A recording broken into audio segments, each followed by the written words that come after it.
Sociales y las plataformas tecnológicas tienen hoy día un rol bastante preponderante en diversas actividades y como comentaba Josefa, Spotify se ha consolidado como la plataforma de streaming de música más importante de América Latina y Chile no es la excepción. Fenómenos como Taylor Swift, canciones o tendencias que logran una gran popularidad y alcance en la plataforma generan un impacto significativo en la industria musical y también en la cultura popular. Pero, ¿qué pasa en Chile? ¿Cómo se da este fenómeno? ¿Cómo los músicos nacionales se relacionan con esta plataforma que concentra la atención no solamente de los artistas, de los sellos discográficos, sino que también de los seguidores, de quienes accedemos a este contenido musical? Estas y otras preguntas intentó responder el estudio Cantando para el Algoritmo, Spotify y su impacto en la producción, distribución y monetización de la música en Chile, liderado por Arturo Arriagada, sociólogo y académico de la Escuela de Comunicaciones de la Universidad Adolfo Ibáñez y que fue financiado por el Fondo de la Música. Precisamente estamos junto a Arturo Arriagada, a quien le damos la bienvenida a Tele 13 Radio para hacer este doble clic. Hola, ¿qué tal? Buenos días. Buenos días. Bueno, bastante interesante este estudio que da cuenta no solamente del comportamiento de los usuarios, ¿no es cierto?, que de alguna manera refleja las respuestas de los encuestados que ustedes tuvieron. Y en ese sentido me gustaría partir preguntándote, ¿cuáles son las principales conclusiones que se sacan de este estudio que ustedes realizaron? Yo creo que una conclusión importante tiene que ver con lo que se ha denominado el proceso de plataformización que estamos viviendo, que es básicamente cierta dependencia y no solo a las reglas, sino que a las condiciones también que van instalando distintas plataformas en distintos mercados. La música es uno más. O sea, en el transporte vemos que hay aplicaciones hoy día que también funcionan como plataformas, que juntan oferta con demanda y así. Y en ese contexto el caso de los músicos y la industria de la música en general siempre ha sido como una industria que ha llevado a la delantera en términos de cómo experimentan las transformaciones tecnológicas, ¿no? Y en el caso chileno es muy interesante ver cómo los músicos están experimentando este proceso de depender y tratar también de resistir un poco las condiciones que van instalando las plataformas. Te hago este contexto porque creo que es importante desde allí pensar en las conclusiones. Una primera conclusión interesante tiene que ver con el multitasking. Es decir, como hoy día los músicos, principalmente su actividad que uno piensa es hacer música, más bien es gestionar la visibilidad y la promoción de su música. Claro. Y de alguna manera autogestionar. Claro, claro. O sea, a eso me refiero. Es hacerse cargo en el fondo de un montón de tareas que previo a plataformas como Spotify u otras recaían en otros actores o en otros intermediarios. Y de alguna manera, en ese sentido, también ser un poco, podríamos hablar de polifuncionalidad, en el sentido de que no solamente soy artista, sino que también busco hacer de alguna manera influencer, estar encargado o manejarme con los códigos de las redes sociales.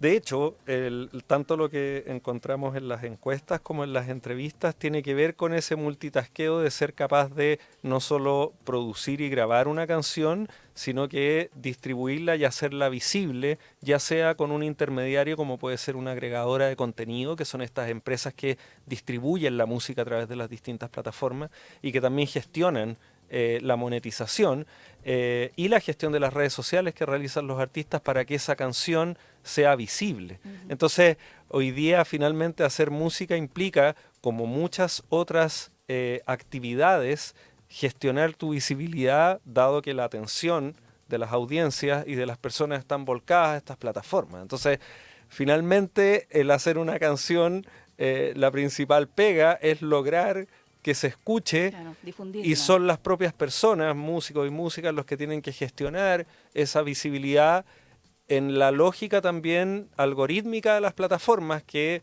premian con visibilidad algunas cosas por sobre otras. Entonces hay que empezar a entender esas reglas, hay que empezar a alimentar con contenido estas plataformas porque o si no, no logras visibilidad. Claro, Arturo, y en ese sentido ustedes conversaron y lograron aplicar esta encuesta a artistas de la Sociedad de Derecho de Autor, la SCD, pero también me imagino que hay o no sé si lo logran hacer también en el estudio, la diferenciación entre quienes son artistas que son de alguna manera amateur de los profesionales. Ujú. ¿Cómo varía también la utilización de estas plataformas, no solamente Spotify, YouTube, Apple Music, etcétera? Sí, uno de los datos interesantes ahí del estudio tiene que ver con los porcentajes de ganancias y el nivel de satisfacción de esas ganancias. Lo que encontramos, por ejemplo, en la encuesta es un dato un poco engañoso porque hay más o menos un 14% de personas que declaran estar satisfechos con los ingresos que reciben de la plataforma, pero ese porcentaje representa un grupo muy pequeño. Es decir, lo que encontramos es que hay un grupo muy considerable que no recibe ganancias y hay un grupo muy, muy, muy pequeño que recibe un poco de ganancia. Y ese grupo muy, muy pequeño es obviamente el grupo de artistas que tiene un volumen grande de La audiencia audiencia. y que si se quiere son aquellos artistas que siempre han tenido una audiencia que los sigue, ¿no? Y además Entonces, usted, perdona, sí, entonces la plataforma lo que hace es premiar a aquellos que tienen un gran volumen de alcance, y ¿no? Mientras reproducciones. que los que no logran forjar esa audiencia rápidamente y que son la mayoría, no logran recibir ningún tipo de ingreso. Y esa gran mayoría que dices tú es la que precisamente no vive de la música y que tiene un trabajo adicional. Claro, y ahí es donde se complejiza un poco la conversación respecto a los hallazgos del estudio, porque eh, lo que vemos hoy es que la industria de la música es un poquito más compleja que solo lo que ocurre en las plataformas.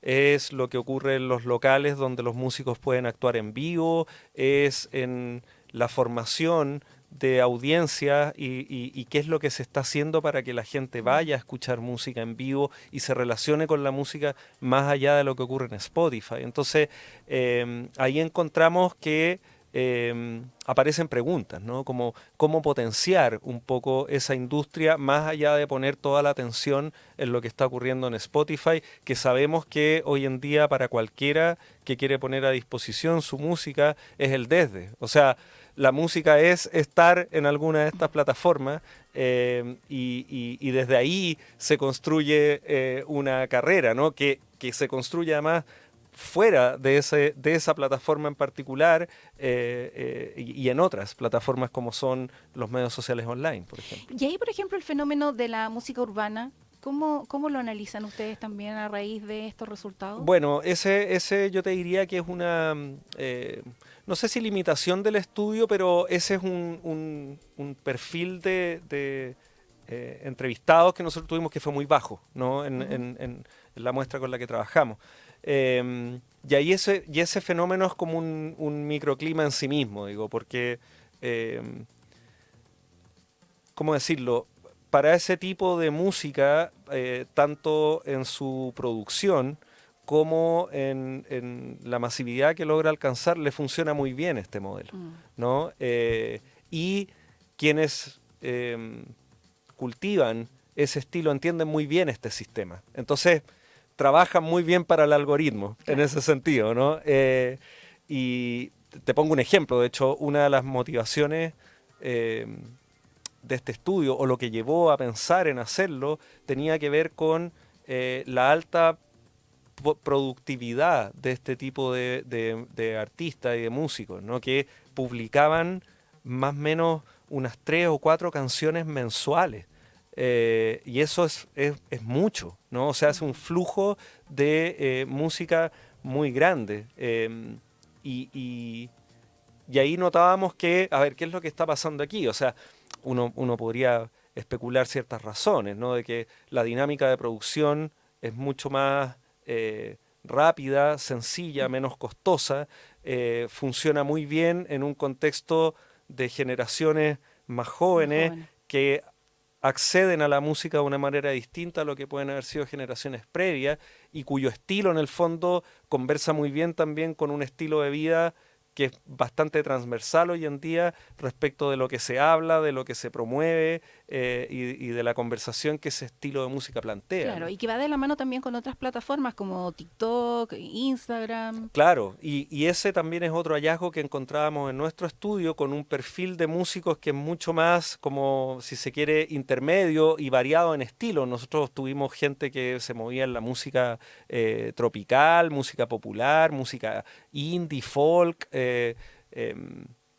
y así, ¿no? Y todos nos daban a entender que hoy día hacer una canción estaba bastante asociada como a un formato de 10 segundos a través del cual se comparte y se distribuye, o aparecían fenómenos que los mismos, por ejemplo, ejecutivos de sellos nos contaban, que para ellos de repente sabían que había muy buenos momentos como estacionales con la música que ellos gestionan en fiestas patrias, ponte tú, donde Claro. los colegios arman listas con música chilena o de cierto estilo chileno en particular en Spotify, y que eso aumentaba o generaba un gran volumen por todos los actos que hay en los colegios, etcétera, etcétera, y que se convertían como en instancias que los sorprendían a ellos, ¿no? Claro. Como otros hábitos y otras formas de consumir la música. Entonces, ahí lo que te quiero decir con todo esto es que no hay que quedarse con la foto como del éxito y de que el éxito está solamente en el volumen de reproducciones que pueden alcanzar ciertos músicos en estas plataformas, porque eso opaca muchas veces lo que están viviendo otros músicos y músicas y creadores que están tratando de construir y de forjar audiencia en este ecosistema que es bastante opaco en términos de sus reglas, porque uno no sabe cuándo una canción va a aprender Claro.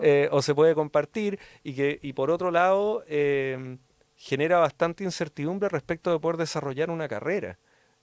Hoy día, ¿qué es lo que significa hacer una carrera en la música cuando ese desarrollo depende o es valorado socialmente por una visibilidad que nadie controla, digo? Claro. Arturo, también ustedes, una de las conclusiones que sacan en este estudio tiene relación que no siempre la reproducción en estas plataformas tiene relación o tiene un efecto inmediato en, por ejemplo, el número de asistentes a un concierto o de shows que puedan hacer estos artistas. Eso tiene que ver con lo que te comentaba antes y refleja muy bien en el fondo eh, muchas veces la disociación que existe entre lo que ocurre en las plataformas y los circuitos o las escenas musicales, ¿no? Varios músicos y músicas nos hablaban de que para ellos y ella era evidente, por ejemplo, hacer conciertos donde invitaban a sus seguidores a elegir las canciones y esas canciones no eran las más escuchadas en Spotify, Claro. ¿no? O muchas veces también notaban que en los conciertos las canciones que generaban como más reacción del público no eran las que eran las más escuchadas en Spotify. Entonces, ¿por qué refuerzo esta idea como de esta necesidad como de, no sé si articular de mejor forma lo que ocurre en la plataforma y fuera de ella?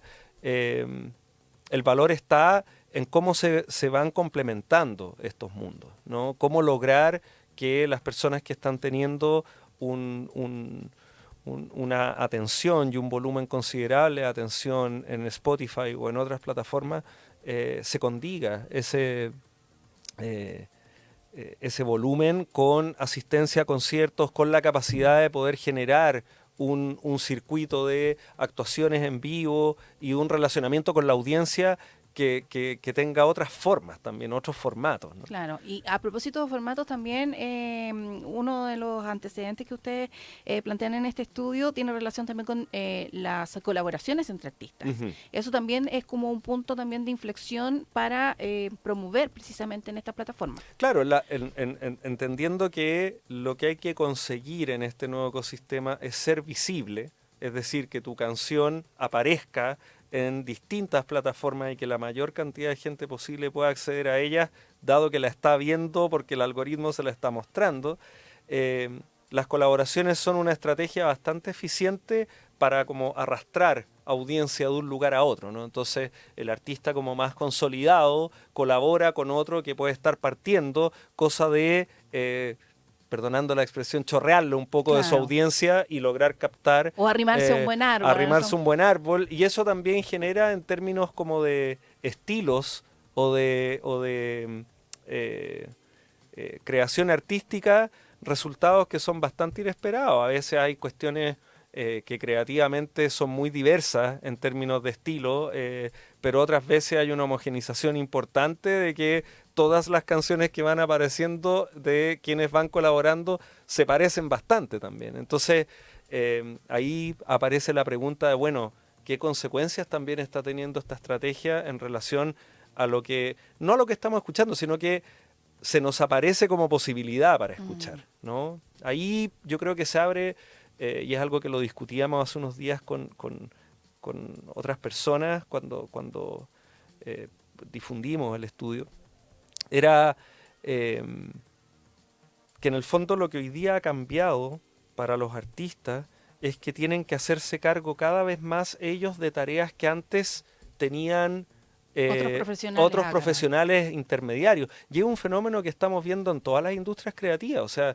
en la industria de los medios, de la televisión, por ejemplo, hoy en día son los propios rostros, si se quiere, quienes gestionan cada vez más su propia identidad con lo bueno y lo malo, es decir, con estar lidiando con, como le llaman, el hate de las personas en las redes sociales, a tener que enfrentarse a problemas porque están promocionando productos de repente que generan como malas reacciones en personas, ¿no?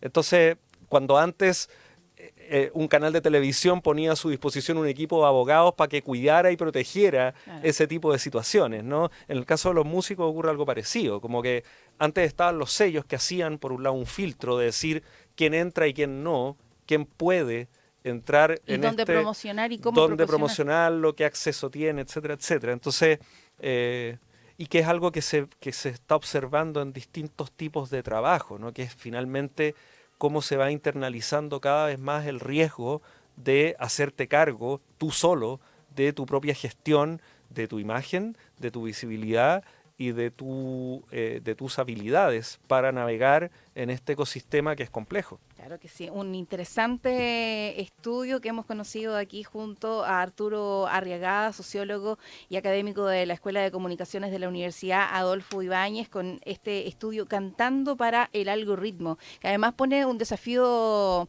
para el futuro, no tan futuro, yo digo que un presente muy inmediato con respecto al uso de la inteligencia artificial. Absolutamente. Déjame agregar algo, si es posible. Este estudio, como tú comentaste al inicio, lo hicimos gracias al financiamiento del Fondo de la Música del Ministerio de las Culturas, y quiero agradecer también el apoyo de la SCD, quienes nos permitieron distribuir a través de sus socios esta encuesta para poder recoger las distintas opiniones, y al equipo de trabajo también. Este trabajo no lo hice yo solo, yo estoy aquí poniendo la cara, lo hicimos con Macarena Lavín, con Ana Clara Martínez y con Diego Olivares, que son parte del equipo de investigación, y si la gente lo quiere descargar y enterarse en mayor profundidad, los invito a revisar las redes sociales de la Escuela de Comunicaciones de la Universidad Adolfo Ibáñez en Instagram, y el Laboratorio Cultura Social Media, que es el laboratorio a través del cual gestionamos esta investigación también en Instagram, Cultura Social Media. Buenísimo. Así que ahí está disponible para que quienes estén interesados puedan acceder a él. Arturo, te agradezco mucho la conversación. Muchas aquí en gracias Doble por la Clic. invitación. Gracias a ti.